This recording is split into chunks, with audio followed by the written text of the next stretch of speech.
और उनका स्वभाव ये है कि उनको थोड़ा सा दें तो वो उसको 100 गुना बढ़ा देते हैं।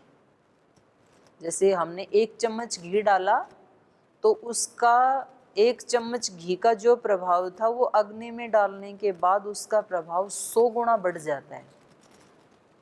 जैसे बाहर आप एक प्लास्टिक के किसी टुकड़े को आप सूंघेंगे तो आपको बदबू आएगी, और वो ही प्लास्टिक का टुकड़ा आपने यदि अग्नि में डाल दिया तो उसकी दुर्गंध 100 गुना ज़्यादा बढ़ जाएगी। बाहर से आपने एक मिर्ची खाई तो आपका मुंह थोड़ा जलेगा और आपको बेचैनी होगी, एक व्यक्ति को होगी, लेकिन वही एक मिर्ची यदि आपने अग्नि में डाल दी तो पूरा गुरुकुल परेशान हो जाएगा, सबको छींक आने लगेंगी।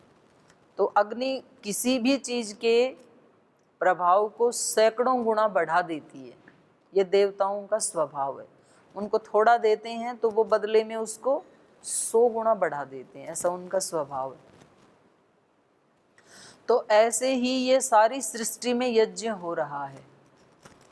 सूरज भी यज्ञ कर रहा है, चंद्रमा भी कर रहा है, पृथ्वी भी कर रही है। पृथ्वी में आप एक दाना डालो तो बदले में कितना देती है?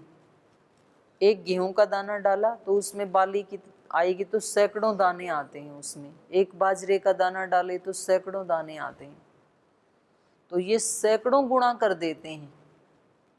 तो ये सारी सृष्टि यज्ञ कर रही है। सूरज भी, चंद्रमा भी, वायु भी, अग्नि भी, पृथ्वी भी, आकाश भी, ये सब यज्ञ में लगे हुए हैं। ये सबको सबका भाग देते हैं, कोई भी वंचित नहीं रहता। जब सूर्योदय होता है ना तो वो कोई भेदभाव नहीं करता कि भाई इसने तो सूर्य को प्रणाम किया था, स्तुति की थी, तो इसको तो ज़्यादा धूप दे देता हूँ, और इसने तो स्तुति की नहीं तो इसको धूप नहीं दूंगा। ऐसे नहीं करता है यज्ञ में। हम ऐसे नहीं कर सकते कि ये मैंने जो आहुति डाली है तो ये तो मेरे प्रियजन हैं, इनको तो ज़्यादा सुगंध आनी चाहिए, और ये मेरे पड़ोसी हैं, ये तो रोज़ झगड़ा करते हैं, इनको सुगंध नहीं आनी चाहिए। ऐसा नहीं होता यज्ञ में, सबको बराबर मिलता है। तो ये सृष्टि सबको बराबर दे रही है। गंगा कोई भेदभाव नहीं करती है कि ये गंगा की स्तुति करने के मंत्र जानते हैं तो इनको तो मैं अच्छा पानी दे दूं, और ये तो कुछ भी नहीं जानते हैं तो इनको ना दूं। ऐसा नहीं करती है। तो हमारे जो कर्म हैं वो कैसे होने चाहिए? यज्ञ जैसे होने चाहिए, क्योंकि हम भी उस सृष्टि का एक भाग हैं, हम सृष्टि से अलग नहीं हैं।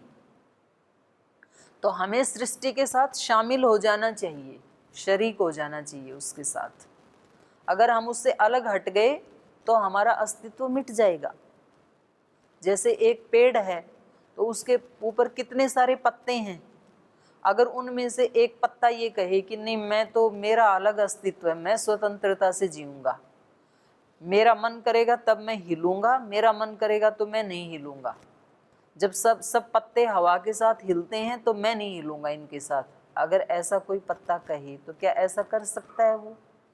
फिर वो बोलेगा कि नहीं, अगर मेरे को इनके साथ ही हिलना है तो मैं इनके साथ रहूंगा ही नहीं। तो फिर क्या होगा? वो टूट जाएगा वहां से कि मैं इनसे अलग रहूंगा, क्योंकि मुझे तो स्वतंत्रता से जीवन जीना है, इन सब के साथ मुझे नहीं जीना है।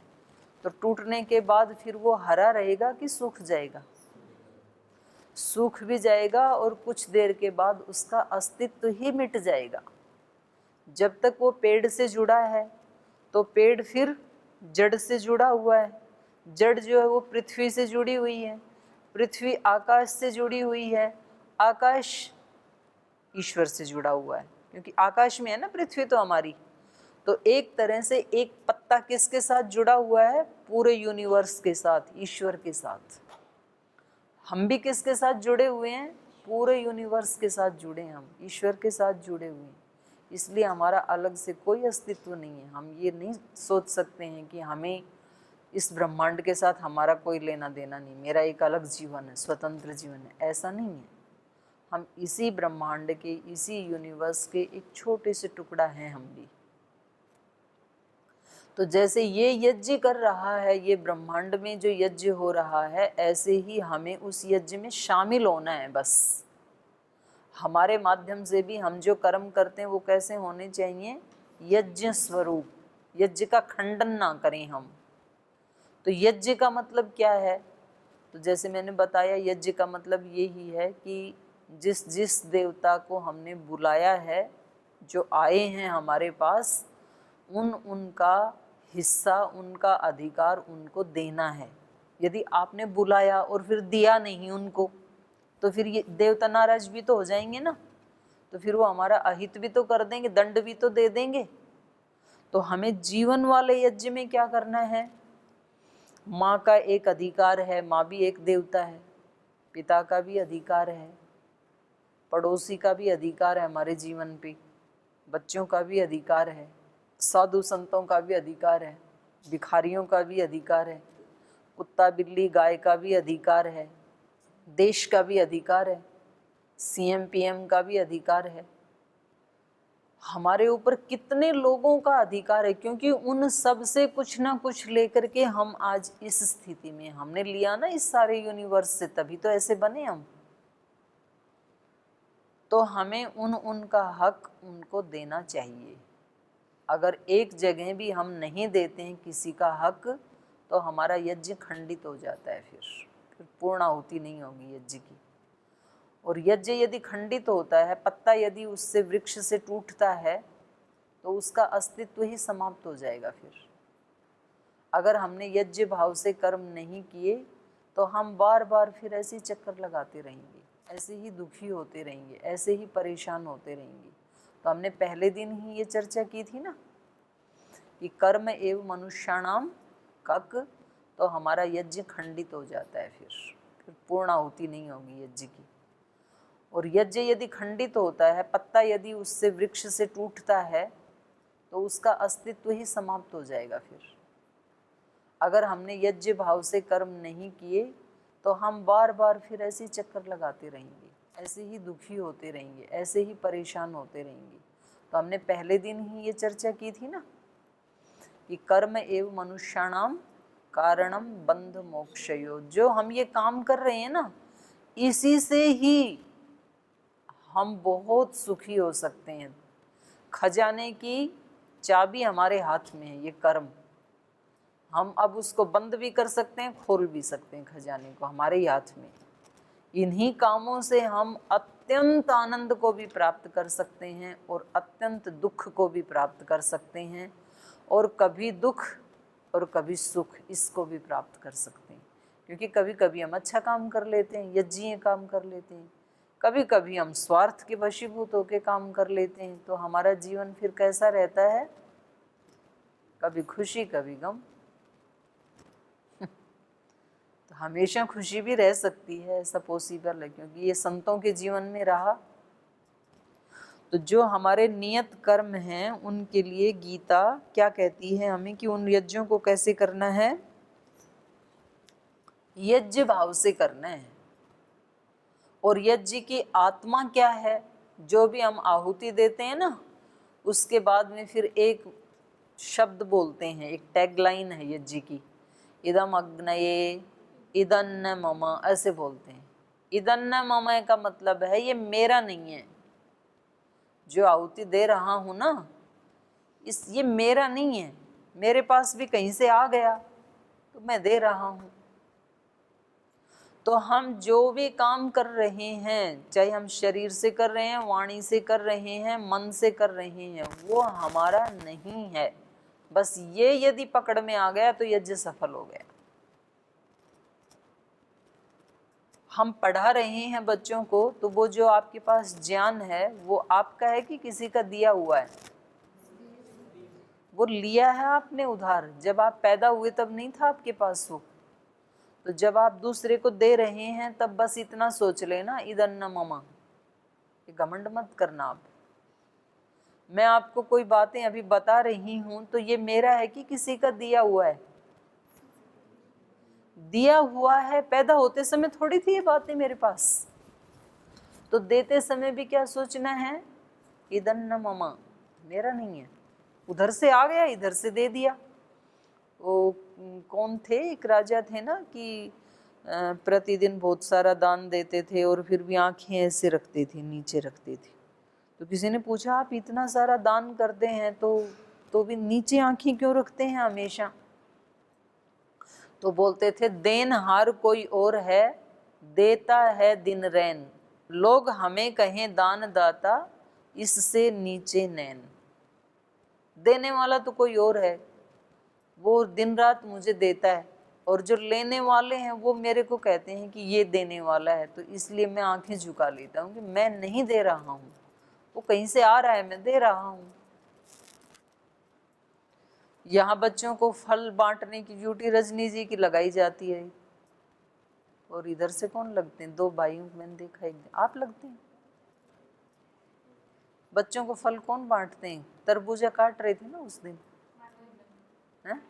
माता जी देती हैं, एक दिन आप दे रही थी, एक दिन अरविंद जी दे रहे, कोई भी देता है। और फिर आप यूँ सोचो कि ये तो हम दे रहे हैं,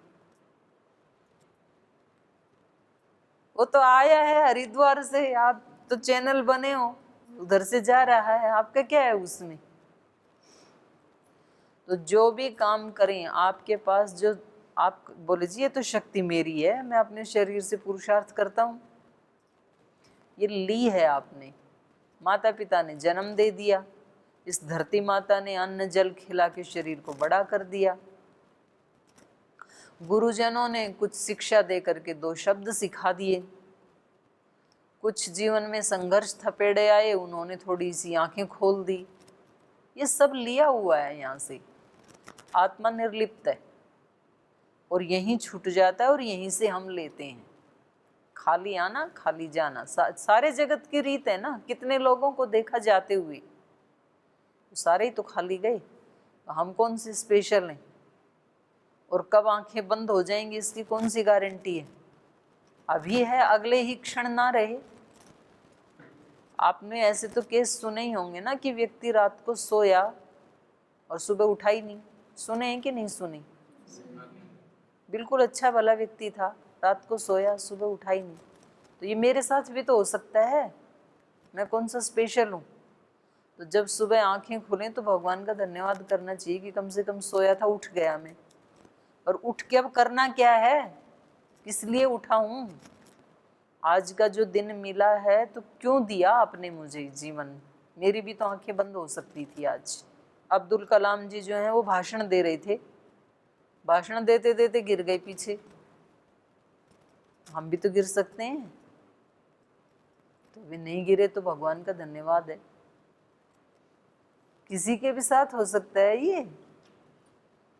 तो हम जो भी कर्म करें उसमें इस भाव को हमेशा याद रखें, और भूल जाएं तो फिर थोड़ी देर में याद करके भगवान से माफ़ी मांगें कि मैं ये काम करते समय भूल गया था, इदं न मम, मेरे अंदर अहंकार आ गया था कि ये मैंने किया, मुझे माफ़ करना, और मुझे ऐसी सद्बुद्धि देना कि मैं ये काम करते हुए ये कह सकूं इदं न मम, मेरा नहीं है।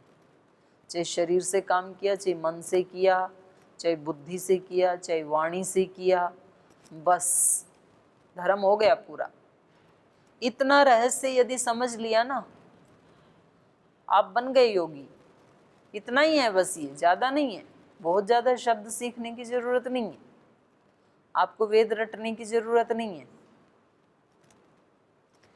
तो ये बात हो गई नियत धर्म की, कर्तव्य कर्म की, स्वधर्म की। तो 2 बातें मुख्य रूप से हमने चर्चा की हैं। एक तो अपने कर्मों को कभी छोड़ना नहीं है, कैसी भी परिस्थिति हो अपने कर्तव्य कर्म को नहीं छोड़ना। और ऐसी कभी परिस्थिति आए तो बड़े बड़े महापुरुषों को याद करना। फिर महाराणा प्रताप जैसे, मतलब कहाँ राजा और कहाँ जंगलों की खाक छान रहे हैं। जंगल में रहना इतना सरल नहीं है।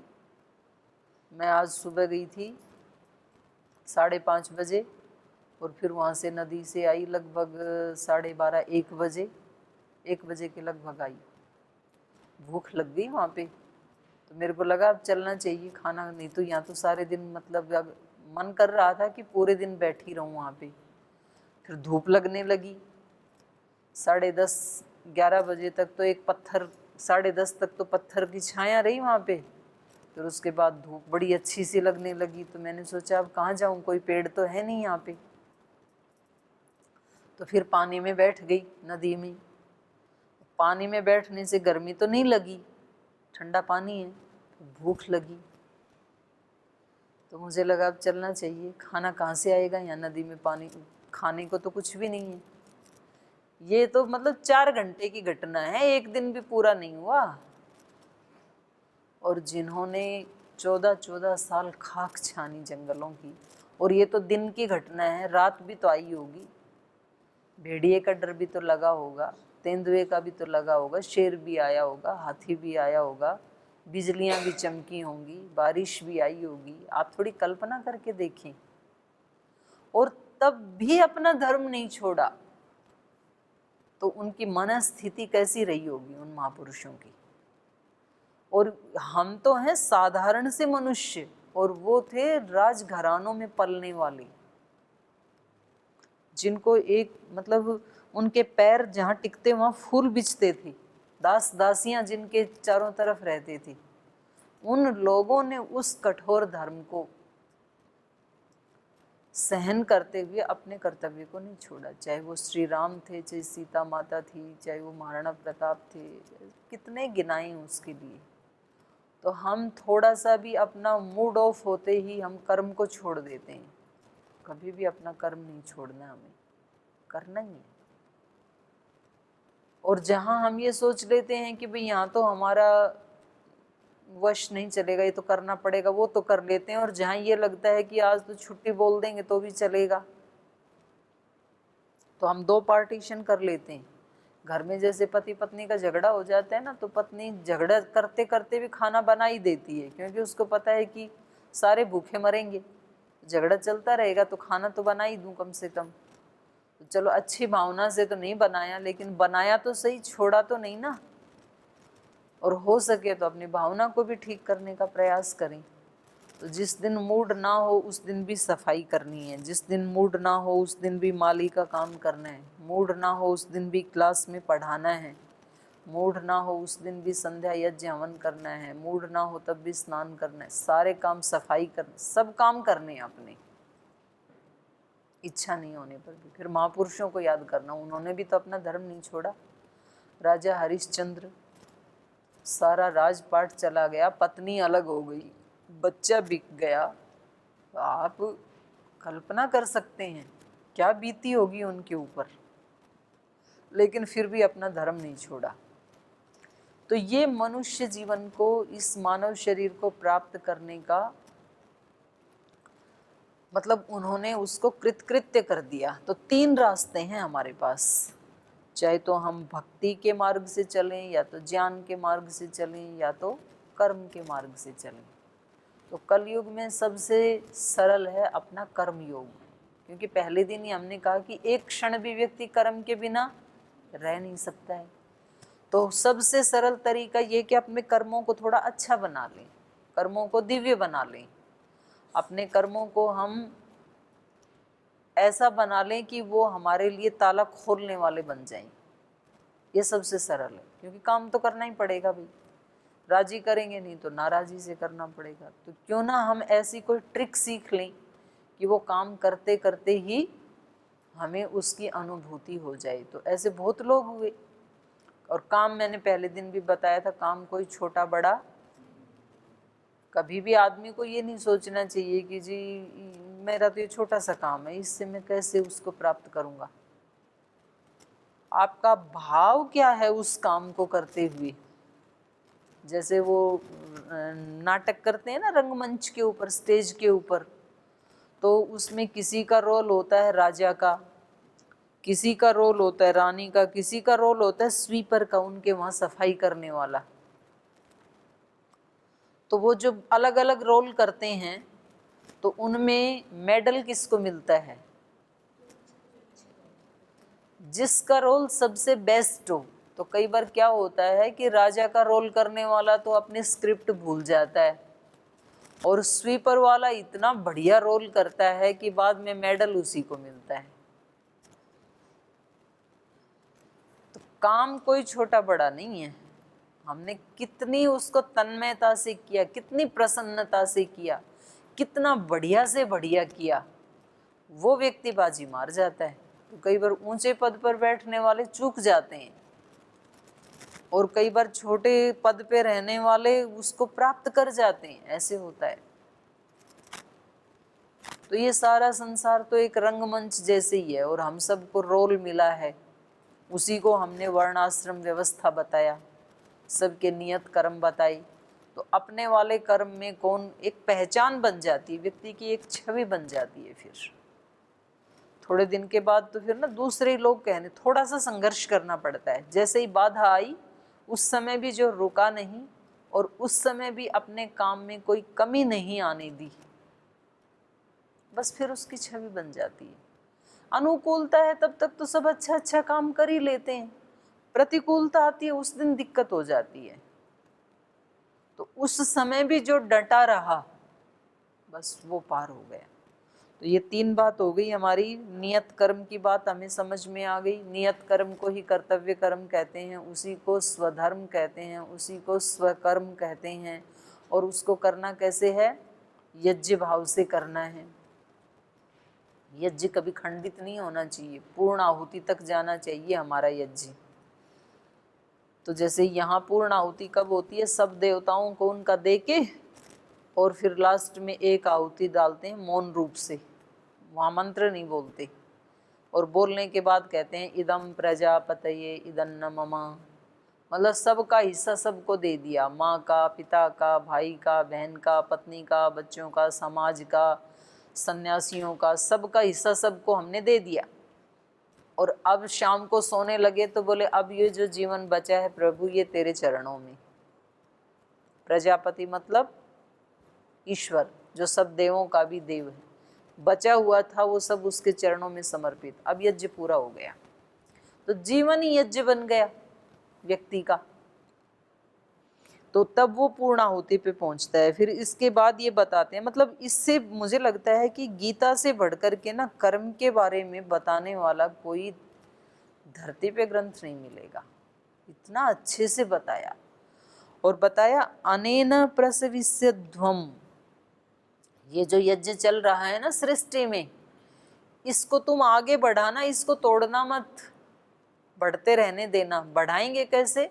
जब हमारा कर्म भी उसका एक हिस्सा बन जाएगा, यज्ञ का ही। हम अलग नहीं है, उससे छिटकना मत, छिटकेंगे तो खत्म, हमारा अस्तित्व समाप्त। तो उसको ही आगे बढ़ाना है, इस यज्ञ भाव से ही इस यज्ञ को आगे बढ़ाना है। एष वह अस्तु इष्ट काम दुख, ये जो यज्ञ है ना ये आपकी सब कामनाओं को पूरा करने वाला बन जाएगा। आपके पास बहुत ज़्यादा दान देने को नहीं है, आपके पास इतना टाइम नहीं है कि आप कोई लाखों करोड़ों गायत्री मंत्र का जाप करें, आपके पास इतना धन भी नहीं है कि आप लाखों का खजाना लुटाएं, इतना पुण्य करने के लिए आपके पास सामर्थ्य नहीं। कोई बात नहीं है, कर्म तो कर रहे हैं ना, ये कर्म ही हमारी सब कामनाओं को पूरा करने वाला बन जाएगा। तो मेरे अपने कर्म को ही मुझे कैसे बनाना है? दिव्य बनाना है। तो अब ये बात मतलब एक वहां तक पहुंच गई। अब अगली बात यह है कि कल से हमें कम से कम 1 या 2 काम के ऊपर पूरा कंसंट्रेट करना पड़ेगा। अगला होमवर्क है ये, क्योंकि अगर ऐसे हम मतलब चिंतन करते रहें और करें नहीं कुछ भी, तो फिर तो वो मतलब तोते वाली बात हो जाएगी। जैसे तोते को रटा देते हैं ना चीज़ें, तो वो कुछ भी बोलने लगता है। तोते को बोलते हैं सीताराम सीताराम ऐसे बोलो, बोलने लगता है। जब बिल्ली आके पकड़ती है तो T T T T T T ऐसे करता है, फिर भूल जाता है सीताराम। फिर तो अभ्यास करने से ही ये हमारी समझ में आएगा। अभी जो हमने सुना है ना, ये तो भगवान कृष्ण ने बता दिया, हमारा क्या अनुभव है? तो शुरू में ऐसा नहीं होता है। देखो हमारे सबके लाखों करोड़ों जन्मों के अभ्यास बने हुए हैं। हम काम करते हैं, एक हमारा अभ्यास बन गया, कर लेते हैं। तो हम कोई भी काम करते हैं तो केवल हम वही काम नहीं करते, उसके साथ सैकड़ों काम करते हैं। सैकड़ों काम मतलब सैकड़ों विचार आते हैं किसी भी काम को करते हुए। तो हम उसको पूरा का पूरा वैसा नहीं कर पाते हैं। जैसे हम खाना खाते हैं तो केवल खाना ही थोड़ी खाते हैं, खाने के साथ साथ तो कई काम कर लेते हैं हम। एक बार गुरु नानक देव किसी उसमें चले गए मस्जिद में, तो वहाँ के जो वो मुल्ला थे, जो बड़े जो भी होते हैं उनके वहाँ, उन्होंने कहा कि हमने सुना है आप सब धर्मों का सम्मान करते हैं और आप हमारे यहाँ आए, ये भी इस बात का प्रतीक है, तो क्या आज आप हमारे साथ नमाज पढ़ेंगे? तो बोले हाँ पढ़ेंगे, ज़रूर पढ़ेंगे। बोले ठीक है। नमाज का टाइम हुआ तो सब लोग नमाज पढ़ने लगे, तो गुरु नानक देव ने पढ़ाई नहीं। तो जैसे भी पढ़ते हैं ना, उन्होंने वैसे नहीं किया। तो बाद में उन्होंने पूछा कि आप तो, हम तो सोचते थे कि आप बड़े सत्यवादी हैं, तो आपने तो नमाज पढ़ी नहीं। आप पहले तो कह रहे थे कि हम भी पढ़ेंगे नमाज, तो आपने तो पढ़ी नहीं। तो उन्होंने कहा कि आपने ये कहा था हमारे साथ पढ़ना, तो आपने भी तो नहीं पढ़ी। तो बोले हद होगी, मैंने तो अभी पढ़ी। बोले नहीं, आप नमाज कहाँ पढ़ रहे थे, आप तो वो घोड़े बेच रहे थे। तो उन्होंने कहा ये आपको कैसे मालूम पड़ा? क्योंकि जब वो नमाज पढ़ रहा था तो वो अपने मन में विचार कर रहा था कि मेरे पास 4 घोड़े हैं, इतने में अगर मैं बेचूंगा तो इतनी कमाई हो जाएगी, तो उससे मैं ऐसा मकान बना लूँगा, और अगर वो व्यक्ति आएगा तो उससे मैं मोल भाव करूँगा। वो घोड़े बेच रहा था और वैसे नमाज पढ़ रहा था। तो उन्होंने पूछा कि आपको कैसे मालूम पड़ा? बोले मालूम कैसे भी पड़ा उसको छोड़ो, आप ये बताओ कि आप नमाज पढ़ रहे थे कि घोड़े बेच रहे थे? बोल जी मैं घोड़े बेच रहा था। तो हम जो काम करते हैं वो ही नहीं करते, हम और भी कई काम करते हैं। तो जो हमें सबसे सरल लगे, कल हम इस पे चर्चा करेंगे, मतलब हम पूछेंगे कि आज आपने कौन सा ऐसा काम किया जिसमें आपको बराबर ये याद रहा कि ये काम मैं यज्ञ स्वरूप कर रहा हूँ, जिसमें आपने यज्ञ स्वरूप किया। और कौन से उसको करते समय भूलेंगे भी आप कहेंगे कि मैंने सोचा तो ये था कि झाड़ू लगाते लगाते मैं झाड़ू को यज्ञ जैसे करूं, लेकिन बीच में किसी ने आके बाधा डाल दी, तो फिर वो छूट गए यज्ञ तो, और मेरा जो है वो मूड चेंज हो गया। आप बताएंगे कि मैंने पढ़ाते समय सोचा तो था कि आज का पाठ कैसे पढ़ाना है, दिव्य कर्म करना है, लेकिन पढ़ाते पढ़ाते एक बच्चे ने डिस्टर्ब कर दिया, तो वो यज्ञ कहीं छूट गया मेरा, उसको फिर लाना है। तो कल आपके प्रश्न और आपके अनुभव क्या रहे, आप थोड़े से शुरुआत करें। मैं नहीं कह रही हूँ कि पूरा दिन आप तुरंत कर लेंगे कल, ऐसा नहीं होता है। शुरुआत हमेशा थोड़े से होती है। पूरा गांव भी हमें जलाना है, बड़े कूड़े का ढेर यदि हमें जलाना है तो पहले एक दिया सलाई जलाई जाती है। तो अग्नि कितनी होती है? छोटी सी होती है, लेकिन वो छोटी सी पूरे ढेर को जला डालती है। तो जो हमारे संकल्प की अग्नि होती है, अच्छे संकल्प की, वो छोटी सी होती है, शुरुआत छोटे से की जाती है। तो एक तो नियत कर्म में ब्रह्म यज्ञ हम सबको करना है, तो सुबह उठते ही भगवान से शक्ति मांगना, 1 मिनट के लिए 2 मिनट के लिए ज़रूर उसको प्रणाम करके, उसको याद करके तब अपने दिन की शुरुआत करना। और उसके बाद आपका दिन कैसे गया, आपके दिन का क्या अनुभव रहा, तो ये कल फिर हम चर्चा करेंगे। आज की चर्चा को यहीं विराम देते हैं। पर धर्म क्या है, इस पे फिर कल चर्चा करेंगे, और इसके बारे में, कर्म के बारे में, कर्म फल के बारे में गीता क्या बताती है, भगवान कृष्ण हमें क्या बताते हैं, इसके बारे में कल चर्चा करेंगे। आज यहीं पाठ को विराम देते हैं।